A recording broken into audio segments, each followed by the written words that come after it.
Sox. Welcome to Baseball Seasons 2004. Finally. Go crazy, folks! Go crazy! Now we're tied at 5 as we go to the bottom of the 11th. Here's Aaron Boone to lead off. In sports, there's disappointment, and then there's devastation. It's on its way! There it goes! And the Yankees are going to the World Series! But one team's devastation can be another's elation. And the Yankees' celebration in 2003 was about victory and validation, as they once again crushed the hopes of their arch-rival. But still, the spirit of this team and Red Sox Nation had never been easily broken. The sun does come up the day after the ball goes under Buckner's legs. It does come up after Aaron Boone's home run. It is the fact that we invest so much hope in it that the Red Sox fan will come back again and again and again. And each year people ask me in the spring, who's going to win the World Series? And I always say with the absolute confidence and security that this will be the year that the Red Sox are going to win. 2004 was going to shape up to be one of these years where anything possibly could happen, because that's what happened the year before.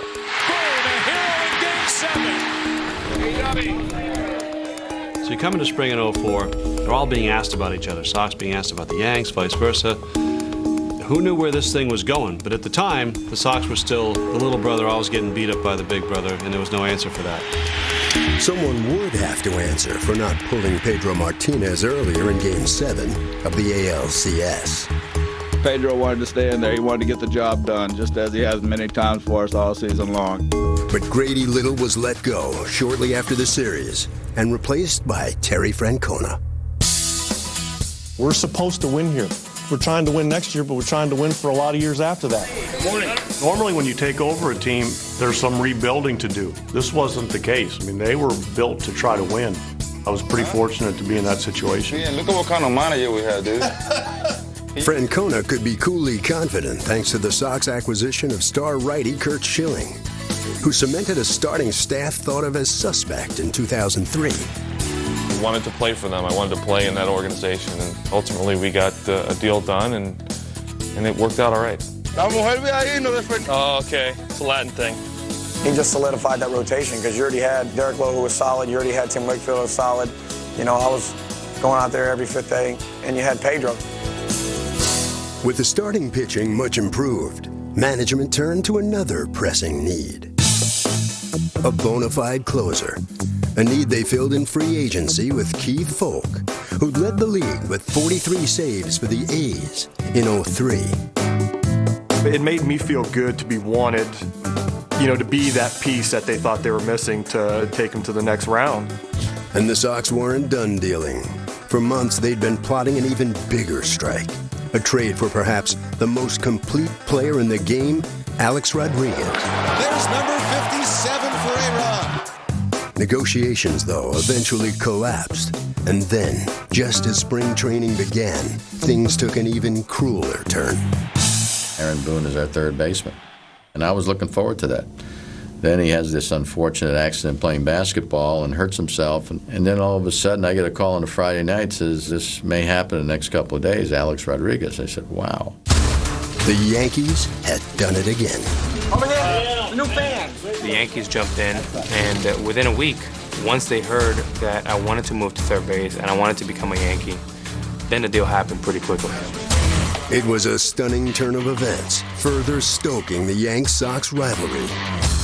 Meanwhile, A-Rod's move left a Texas-sized hole in his old team's lineup. But the superstar's departure had an unexpected result. A strong start for the Rangers. The Rangers maintain the best record in baseball. Sometimes that one player, if he's getting so much of a spotlight on him, can affect your entire team. Even with their strong start, it would be a battle for the Rangers in the deep AL West, where perennial contender and defending division champion Oakland boasted perhaps the best pitching trio in the game. You know what I think made us unique was that we were very different. Not only different personalities, but different repertoires, different pitches, different attitudes. But I think it really worked for us. Swing and a miss, strike 3. And Anaheim had retooled under new ownership following a disappointing 2003. Artie Moreno came in and felt it was time to invest and to reload. And not only did we bring Vladimir Guerrero in, but we brought Jose Guillen, we brought Bartolo Colon, and Kelvin Escobar. The Angels have won 8 in a row. And in the AL East, the Red Sox-Yankees rivalry returned from the negotiating table to the baseball diamond.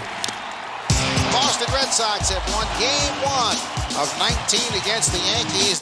Expecting to leave the rest of the division behind, Boston and New York's April games felt like October. The Red Sox have swept the New York Yankees. Tantalizing fans with the possibility of a postseason rematch for the American League crown. The Braves had owned the NL East for a record 9 straight years, but in 2004, the division was crowded with talent. Look at the stud right there. Starting with the reigning champions. The Florida Marlins are the new world champions of baseball.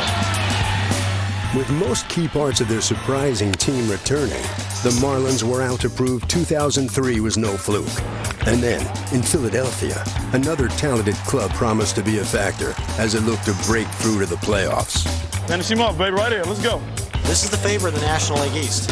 Fans are starting to feel it. They went away for a little while. They're starting to feel that this thing is slowly coming together. They've got the best closer now in the National League. The new ballpark is going to bring a lot of excitement for them. Across the country, another new ballpark roused a struggling franchise into contention. Ladies and gentlemen, Bethel Park open for business for the regular season starting tonight. And under the guidance of longtime skipper Bruce Bochy, the Padres flourished early in the NL West. The Padres have won 6 in a row. North on I-5, there was another streak that was hard to fathom, as Dodgers closer Eric Gagne had gone nearly a season and a half without blowing a save. 75 in a row. Until finally in early July, Gagne's run of dominance was halted. Gagne's streak is ended. 84 consecutive games, a major league record. And at the plate in L.A., after years of promise, third baseman Adrian Beltre came of age. Here's Beltre, and this ball is gone, and the Dodgers won it.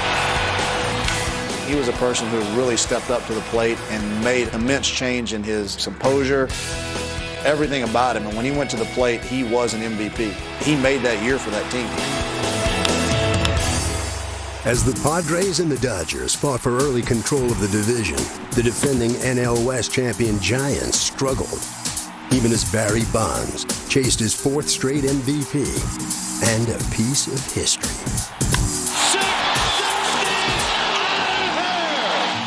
Bonds' only struggle at the plate was getting pitches to hit, but when he did, he continued his journey through the record book. 1-2 now to Barry Bonds.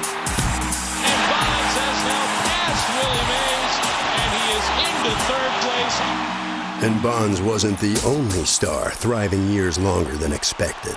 At age 40, the big unit was still perfecting his craft. Swung on and missed. And Randy Johnson, at age 40 years, has thrown a perfect game. What a job of pitching by Randy Johnson.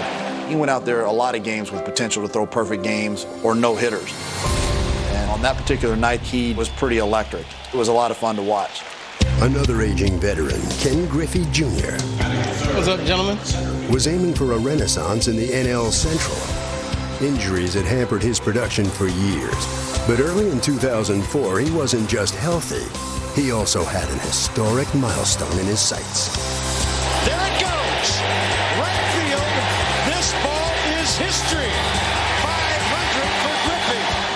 Jr. was just the 20th player in baseball history to hit 500 home runs. And he did it with his family on hand, showing an impeccable sense of timing. How about that hug on Father's Day? As the 2004 season continued to take shape, How you doing? it was clear that one division would go down to the wire. The American League West at that period of time in 2004 was, probably the strongest division in baseball. Great matchup right here. Every team felt as though I think they had a shot at it. Of course, you still had Oakland over there. I mean, they had the three-headed monster over there, Mulder, Zito, and Hudson. Hudson turned out the lights on the White Sox. They just carved lineups up all year long. The A's win. Probably of any team in the American League that season, Texas was the team you didn't want to face. Mulder's still unable to figure things out. He has given up 11 hits tonight. We probably have been as big a surprise as any club. Our young infield has really been the backbone of our offense, but we're going to have to play extremely well if we're going to win the division. As three teams fought for the AL West crown, What a dogfight. it was a player on the division's fourth-place team that captivated the game with a race of his own, a prospect that early on would have seemed highly unlikely. Ichiro's had a tough series. That batting average is down to 260. Well, early in the season, there was a feeling that Ichiro was finally having his first down season. Ichiro, kind of a non-factor for the Seattle Mariners. But speed doesn't slump. Ichiro, Biggins has it. There's the throw. Safe! It wasn't just infield singles.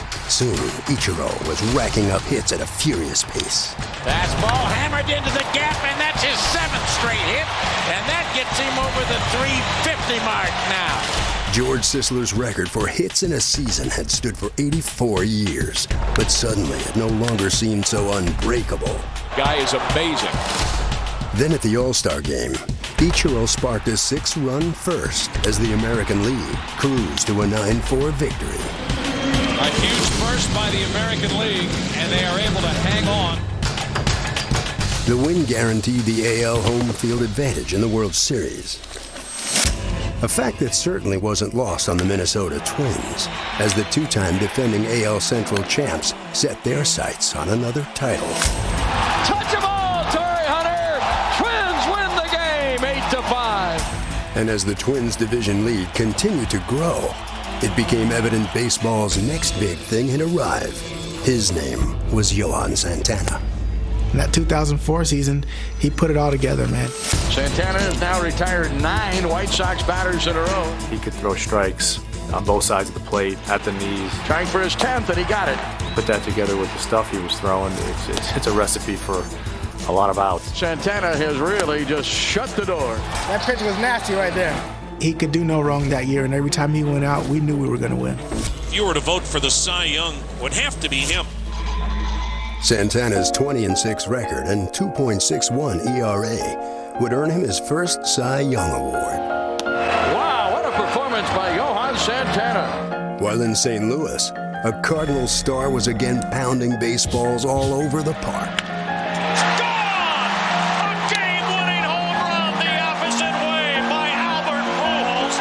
You look for with a great hitter like Albert is you look for protection in front and behind. Looking for something good to hit. We had a right-hand hitter in Scott Rowland. You had a left-hand hitter in Jim Edmonds. I mean, they were amazing. Well hit, left field, game winner. They called them the MV3, and their numbers were staggering, offering plenty of support for the Cardinal arms. And when we were successful, it always pivoted around a strong rotation. And in 2004, we had an outstanding group, including Matt Morris. What a job by Matt Morris, now 15-8. Chris Carpenter, Jason Marquis, and Jeff Suppan, each of whom won 15 games. The first NL foursome to accomplish that feat in the 21st century. Win number 90. Leaving the Cardinals on cruise control by August. Once we got it rolling, I would say by sometime in August, we were already starting to point to the postseason.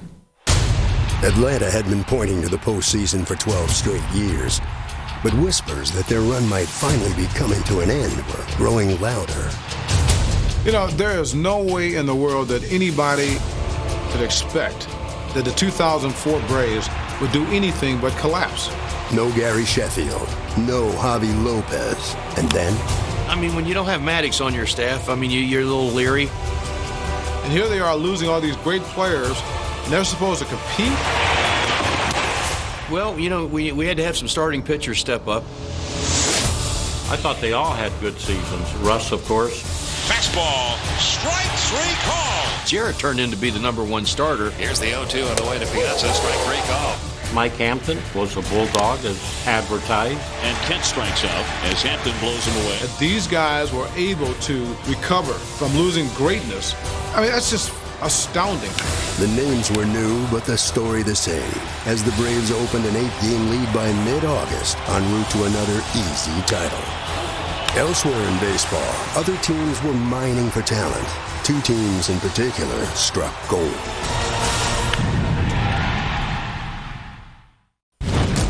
July 4th was 3 days away, but with the Sox and Yanks squaring off, fireworks were expected.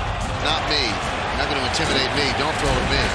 A test of wills on the diamond, a rumble in the Bronx. Out at the plate! Oh, what a play! That was one of the best, most exciting games I've ever been a part of. This is not a game that you sit on the dugout bench and watch. But in the Boston dugout, a beat-up Nomar Garciaparra did watch, as his Yankee counterpart added to his legend. Popped up in back of short. Jeter on the run. If he's going to make this catch, his momentum is going to carry him into the stands. He's got to veer off. Going to be a tough play. Jeter on the run. And then he never veered off. Makes a one-handed running catch and flies into the stands. I was like, holy cow. Oh, what a play by Derek Jeter. When he comes out looking like he just gone 15 rounds with Joe Louis. I'm willing to fight. Come on. What a player. God, I hated him. I just hated him. Derek Jeter, what a player. That's what I remember about that night. Was Jeter making the catch, Nomar not playing. Yankees win the game. The Yankees win the game. That's one of the greatest games you will ever see. And then you have July 24th at Fenway Park. Alex Rodriguez is drilled.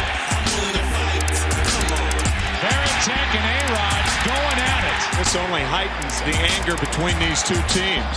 And the way the game evolves, it's Billy Miller beating Mariano Rivera. Driven in the air to deep right field. The Red Sox win it. That day changed everything. And amidst the change came a surprising end to Garciaparra's career as the Red Sox shortstop.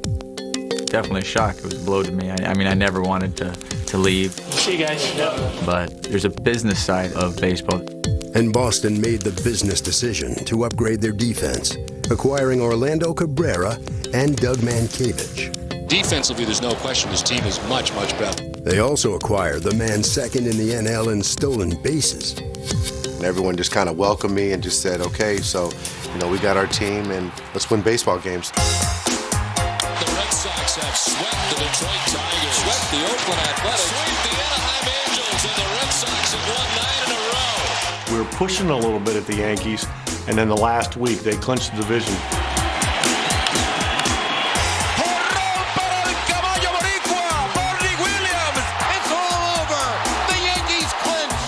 We wanted that title. We pushed hard for it, but you always keep that wild card in mind. Strike three called. It's all over. The Red Sox, for the second year in a row, are headed to postseason play. Out west, the Mariners had long lost hope of a postseason berth, but could still enjoy Ichiro's run at history in the batter's box. Chasing that all-time single-season hit record of 257.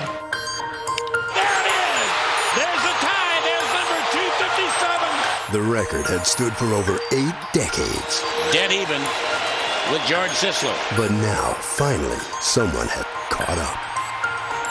And a ground ball back at the middle. Got that single, a typical Ichiro single. And there it is. He's the new all-time hit king in Major League history, number 258. My, oh my. Elsewhere in the AL West, the Angels and the A's were dead even with 3 games remaining. A showdown in Oakland for the division title. It's a 4-4 tie. And Garrett Anderson coming up. We had the guy I think that we wanted up there in any situation, and that was Garrett Anderson. Ground ball right side, base hit. Come on. They're waving Erstad home, and the Angels take the lead. And we were able to close it out. He's got it. And the Angels have won the Western Division in the American League. In Houston, the Astros had made a June deal for a highly touted switch hitter. And soon, Carlos Beltran ignited the ball club with a rare blend of skills. This guy's an amazing player. What an acquisition. The way he played that year, he put himself in the category among the greatest players in the game. An amazing amount of talent put together in that one person. When you're talking about a switch hitter with power. Beltran has belted it. Run the bases. Steal for Beltran. Gold glove defense. Beltran went up and got it. A hot Beltran was dangerous. But Barry Bonds was in a class unto himself, en route to breaking his own record for walks drawn in a season. 232 walks during the season. He got on base more than 60% of the time. Bonds also won his second batting title and fourth straight MVP. But the Giants found themselves 3 games behind the Dodgers heading into the season's final weekend. It is now a 3-3 tie. Let's go, let's go, let's go, let's go. And Steve Finley will be coming up with the bases loaded with 1 out. I knew it was over at that point. I knew I was going to get the job done. Swung on, high fly ball. And immediately when it left the bat, I knew the game was over. I threw my hands up in the air. It would have been a great feeling had it been a sacrifice fly.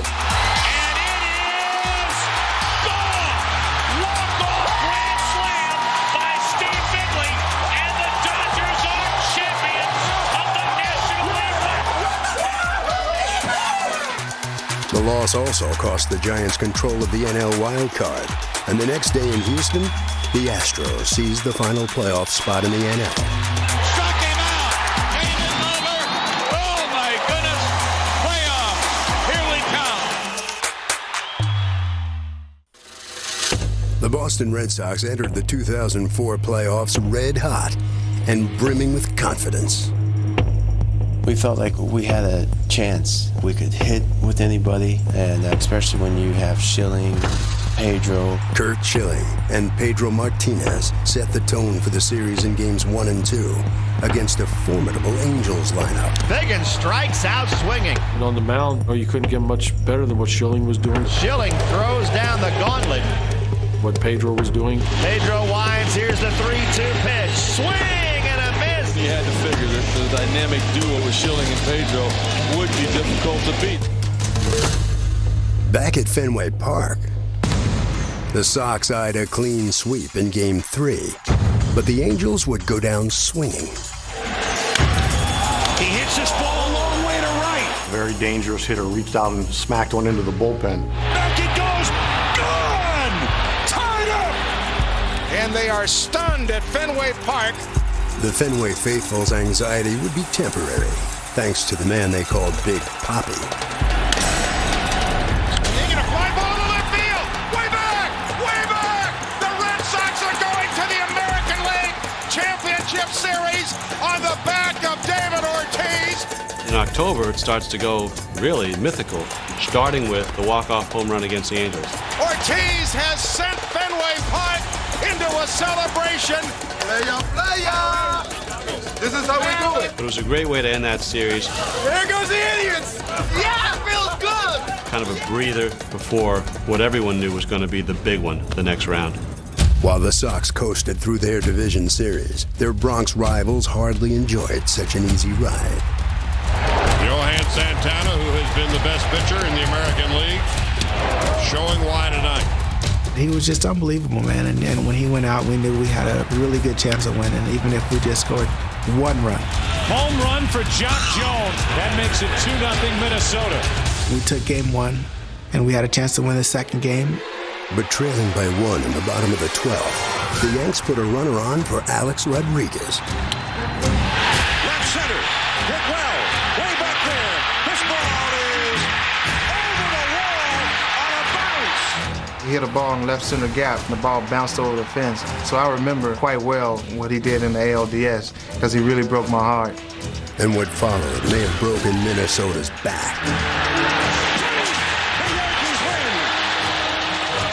The win gave the Yanks all the momentum heading to Minnesota, and New York cruised to a win in Game 3. Then in Game 4, trailing by 4 in the 8th, they roared back. He matches it. There it goes, deep right center. It is gone! And Finally, the Yankees have come back to tie it here in the 8th. In the 11th, A-Rod shined in the spotlight once again. Alex Rodriguez had a huge series against the Twins. That's just a big stolen base because when Sheffield hits the ball to the Jewels, loft one into the outfield now to score a run. It gets away, and here comes Alex Rodriguez. They don't have an ALDS MVP. If they did, he would have been that guy because he won that series by himself. This is the A-Rod that they thought they were getting the entire season. He has performed like a champion. Next, Mariano Rivera shut the door on the game and the series. And the much-anticipated rematch was set. For the second year in a row, Yankees Red Sox LCS. While baseball braced for Boston, New York, in St. Louis, the winningest club in the game continued to soar. This Cardinal team, 105 wins. Led by Albert Pujols and Larry Walker, the Cardinal bats smashed 5 home runs in the opener. Swing and a high drive. Kiss it goodbye. Another home run for Larry Walker. St. Louis took Game 1 8-3, and then Game 2 by the same score. We opened up at home with 2 solid wins, and then went to L.A., and we were able to win the series 3-1. Big Albert drives in 4 of the 6, and the Dodgers unable to answer back. The St. Louis Cardinals are headed for the National League Championship Series. Meanwhile, against Atlanta, the Astros were looking to soar. The Astros had never won a postseason series in the history of the organization. High fly center field. That's gone. Carlos Beltran with his 3rd hit today, a 2-run homer. Powered by 4 home runs, Houston took Game 1 9-3. That was sort of the beginning of, man, you know, we can actually win this thing. After a split in Atlanta, the Stros returned home, a trip that didn't cool off Beltran at all. Fly ball, right field. It's gonna be gone. And it's 2-0 on a clout by Carlos Beltran. I don't know if I've ever seen a hitter go off like he went off in that series. Though the Braves forced a Game 5, Beltran drove in 5 to lead Houston to a series-deciding rout. There goes Beltran, driving it to right field. Carlos Beltran absolutely killed the Braves. And this is a guy that's got 3 home runs in this series. Looking for 4. At the wall. He's got 4. He was a one-man wrecking crew. Carlos Beltran has set a National League Division Series record, 4 home runs in a series. To get it done against the Braves, who had been sort of a thorn in our side for a lot of those years, was pretty special. And at long last, for the first time in their 43-year history, the Astros have won a postseason series. A cool autumn night in downtown St. Louis, Missouri. It's the opening game of this National League Championship Series and a clash of intra-division rivals. This is a classic series. If you look at the 7 games that were played in the NLCS, it was as exciting as any series you want to see. At the heart of the battle were the sluggers, including the hottest hitter on the planet. Hammered down the right field line, and it is gone. Beltran, 4 home runs in the division series, and a laser, his first at bat of the championship series. But St. Louis had an answer in Albert Pujols, who matched Beltran blast for blast in the first 2 games. This ball game is tied. Hey, look at Albert go. Unbelievable. Carlos Beltran just keeps on carrying this ball club. Jump on, guys. He was just unbelievably hot, and not just base hits, but he was hitting home runs. But Pujols and the Redbirds were relentless themselves, and the Cards took Games 1 and 2. Swung on, hit deep to left. They just took the lead. Well, this is some kind of lineup. They threw 10 on the board last night, 6 more here tonight. Winning the 2 games, we felt like we were in charge of the series, but we never were comfortable because we had great respect for Houston. And in Houston, Beltran stayed hot as the Astros rebounded in Game 3. Carlos Beltran hits his 7th of this postseason. Oh, man, this guy is something. Wow. 8 home runs in the postseason, and none bigger than that.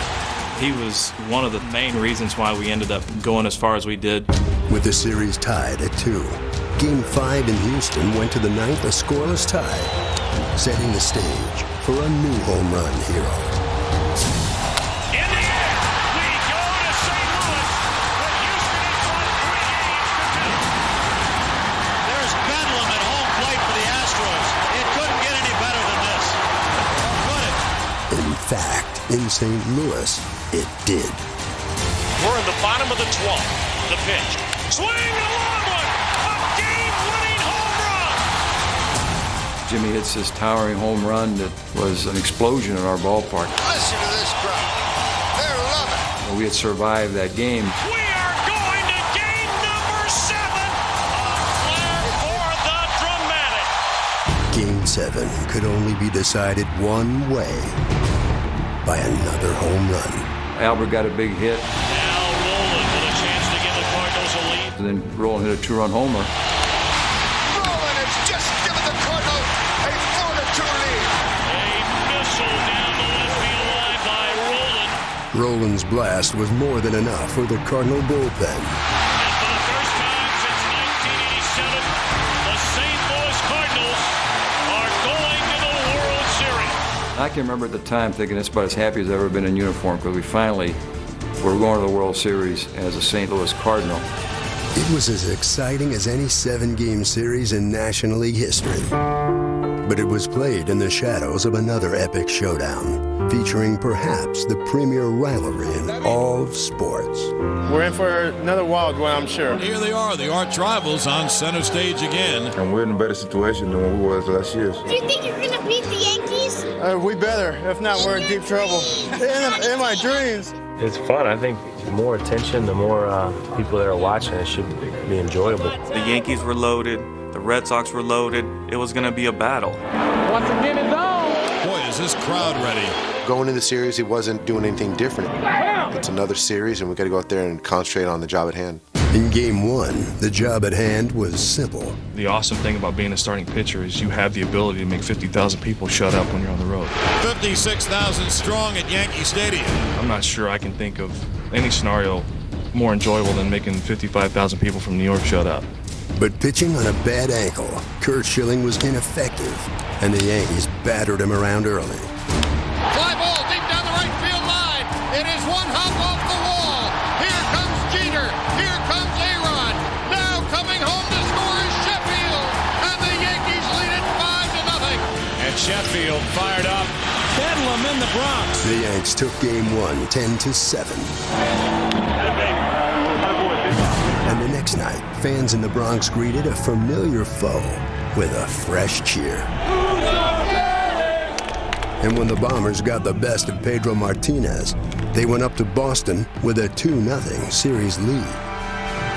Really, after 2-0, we kind of felt that the Yankees had the momentum. The Yankees were again in the Red Sox heads. And back at Fenway Park, Game 3 began badly for the Sox.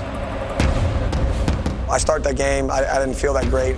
Swinging a line drive deep to right field, back to the warning track, and it's gone. And it's 3-0 Yankees in the first. Got rocked, man. I mean, the Yankees were all over me right away. A blast out onto Lansdowne Street off the bat of Rodriguez. The Yankees are kicking our butts. Swing and a drive deep to left, way back into the monster seats for a 3-run homer. 12-6 Yankees. It was almost like a football score. 14-6 New York. Red Sox fans were deflated. This is not time-lapse photography. Put another one up. It's 19-8. The 19-8 game is abject embarrassment for the Red Sox and their fans. And a ton of trouble for the Red Sox. Losing like that wasn't fun, but I didn't care as much about the score as much as we lost. And the Yankees have pounded their way. 3-0 lead in this ALCS. They go up 3-0, and we just have a tough road to climb.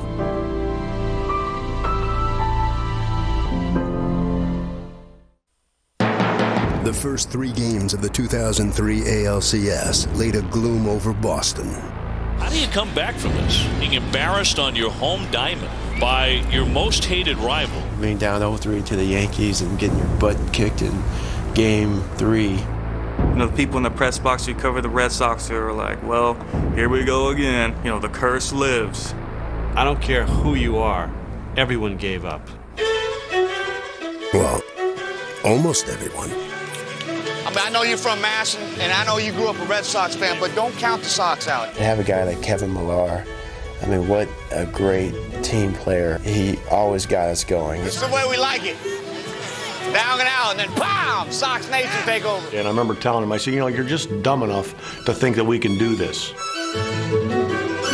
And all I was saying that day was, do not let us win Game 4. And people did think I was crazy. I just talk to people. Kevin Millar was walking around like he was on a pogo stick. Anybody who'd listen, don't let us win this game tonight. Don't let the Sox win this game. Don't let us win this game. He stood up and, he hollered, and hey, we win tonight, we win this thing. Positive thinking was an asset, but by the 9th, the Sox were on the verge of elimination. Red Sox are 3 outs away from being swept. And Mariano Rivera was on the mound. The thing that gets lost, I think, in that whole inning was the Millar walk. And there's life for the Red Sox. Out went Millar, and in came Dave Roberts, given a green light to make a move for second. Terry looks down at the end of the dugout and gives me a wink, and I'm not making it up. It's true. He gave me a wink and said, okay, go out there and do your thing. And that was my cue to go out there and, make something happen. He goes. Here's the throw. Roberts dives, and he is safe. At the plate was third baseman Bill Miller, who had had some success against Mariano in the past. Not going to bunt. He swings and lines one up the middle into center field. A base hit. Roberts hits third. Here he comes. The game is tied. Rivera has blown a save, and the Red Sox have life. The one thing that really got me is hearing that crowd as you're running down first and knowing that he's going to score. It's awesome. The game stayed tied into the 12th when David Ortiz stepped to the plate, looking to keep the Sox season alive. He was the game changer, the game winner, the guy that he knew his teammates depended on for the big hit and the big moment. Swing and a drive, deep to right, way back, and this ball is gone! Jump on his back, fellas, the Red Sox win, David Ortiz. The next day, a modest dose of optimism began permeating the city. And when Game 5 also went to extra innings, and Big Papi again stepped to the plate, the power of positive thinking suddenly seemed more formidable. Swing and he muscles one, shallow center, base hit, and here comes David to win it! The Red Sox are going to New York for a Game 6, and David Ortiz does it again! And Big Papi, I'm telling you, in that 04 playoff, I've never seen a guy carry a team. This guy was as clutch as I've ever seen. That should have clicked in at that time like, oh, man, we are watching something special. No team has ever been down 3-0 and come back and won 3 in a row. But if the Sox were going to make history at Yankee Stadium, they now needed a minor medical miracle with Curt Schilling's ankle in shambles before Game 6. The solution itself sounded painful, achieved temporary stability by sewing the loose tendons directly to the bone. Knowing Schill, knowing that once he gets the adrenaline going, if that thing could just stay together, he was probably going to be okay. The combination of the sutures and adrenaline worked, and Schilling went 7 strong innings. Schilling races to the bag. Yankees don't score. And suddenly it was Yanks fans looking nervous, particularly when Mark Bellhorn sliced a drive to left. Bellhorn drives one down the left field line. Matsui on the move. It is gone! A home run! The Sox rolled to a 4-2 win. They tied the series at 3 and seized every bit of the momentum. The Red Sox had something going. This wasn't going to end the way it did every year. But to complete the comeback, Boston would have to silence the Yankee Stadium ghosts one last time. Silencing the Yankee bats, meanwhile, fell to Derek Lowe. Derek Lowe has been sensational. Lowe pumps his fist. And in the top of the first, Big Papi delivered another big blow. The drive hammer deep to right field, way back, and this ball is gone! Game 7 was special. especially for me. I mean, I hadn't hit in the entire series, and I picked a great game to go ahead and start to hit the ball. High drive to deep right, grand slam, Johnny Damon. Found my swing, I put on a good swing, and as many say, the rest is history.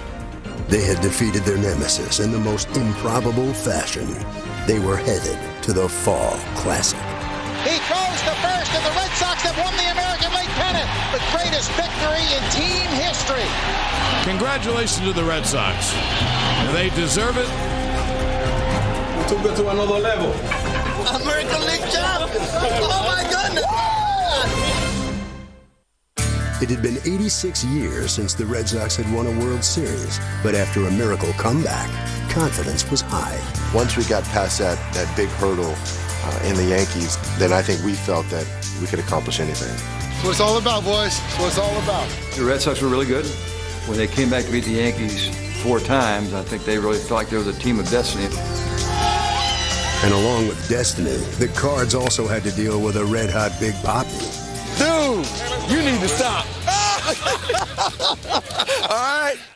The Cards' biggest concern in the series was Ortiz, and in the first inning, he showed why. The pitch. Swinging a line drive deep to right. If it's fair, it's gone. 3-run homer. Big Papi does it again in the first inning of the World Series. The Sox raced to a 7-2 lead, but the Cards wouldn't go quietly, chipping away and tying it in the 8th. Once again, the Fenway faithful were being tested. Once again, the 2004 Red Sox came through. A high fly ball deep down the right field line by the pesky Bolt. The Red Sox lead it 11-9. Can you believe it? Ortiz had been the focus, but it was Bellhorn's 3rd straight game with a homer. You can't win without some people doing some extraordinary things, and he was right in the middle of that. With joy restored at Fenway, Keith Folk wrapped it up. The set by Folk, the 0-2. Swing and a miss and a change-up. There's the catch, and it's over. The Boston Red Sox have won Game 1 of the 100th World Series. They've now won 5 straight postings and games. Once we got the momentum going, you know, we went through the World Series, and to be honest with you, to me it was kind of a blur. The next night, Curt Schilling returned to the mound, battered ankle and all. He probably shouldn't have been out there, but I've been around him long enough to know that not only would he pitch, but he'd find a way to be successful. The ankle held up, and Schilling held the Cardinals down. Struck him out. Schilling with the splitter. It also didn't hurt that the Sox led nearly all night, thanks to a blast early from Jason Varitek. There's a high drive. Out toward the triangle. Deep right center field. Hits off the wall at the 420 marker. Ramirez scores. Ortiz scores. Varitek a triple. Suddenly, everything looked easy, including 6 postseason wins in a row. The ground ball is short. Guerrero has it. Stumbles, gets up, throws to first, and the Red Sox lead the series 2-0. You know, we had momentum, we had confidence, and I don't think we ever trailed in that series, which is, you know, pretty remarkable. And there was more of the same when the series moved to St. Louis.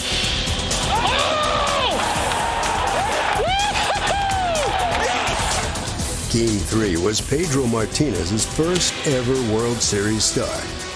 He made the most of the opportunity. Pedro on center stage in the biggest game of his career in the World Series. Petey started out the game in St. Louis, and as he got into the game, you could see him starting to get comfortable, and then he just started firing strikes. Swing and a miss. He struck him out. 6 strikeouts for Pedro. He was outstanding tonight. 98 pitches. He retired the last 14. The Boston Red Sox are 1 victory away of winning a World Series. After coming back from the brink of elimination, the Sox were on the verge of putting generations of ghosts to rest. Boston Red Sox 1 win away, trying to do something that the franchise hasn't accomplished in 86 years, and that is win a World Series. And as Johnny Damon indicated in the first, there was no more time to waste. Going to drive deep to right field, way back it goes, and gone! Johnny Damon is led off the ball game with a home run.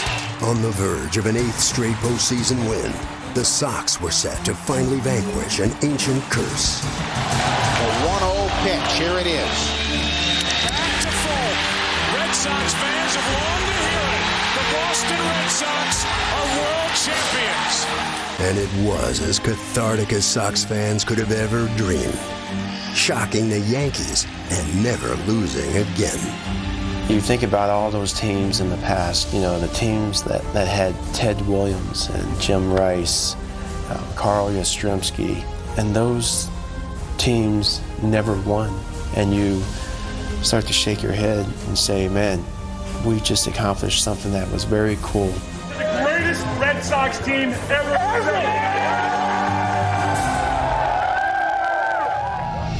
The 2004 Red Sox victory celebration lasted an entire year. But in 2005, the playoff magic didn't return. The Chicago White Sox have completed a 3-game sweep of the Boston Red Sox. But in 2007, Boston was back in the World Series and again swept their way to victory. And the Boston Red Sox become the first team in the 21st century to win 2 World Series titles. Can you believe it? A year earlier, the 2006 Cardinals had won only 83 games. But like the 2004 Red Sox, they found playoff momentum. The Cardinals are the world champions for 2006. And in 2009, the Yankees christened their new stadium with a title. And in some small measure, wiped away memories of 2004, when they were victimized by the greatest comeback in baseball history.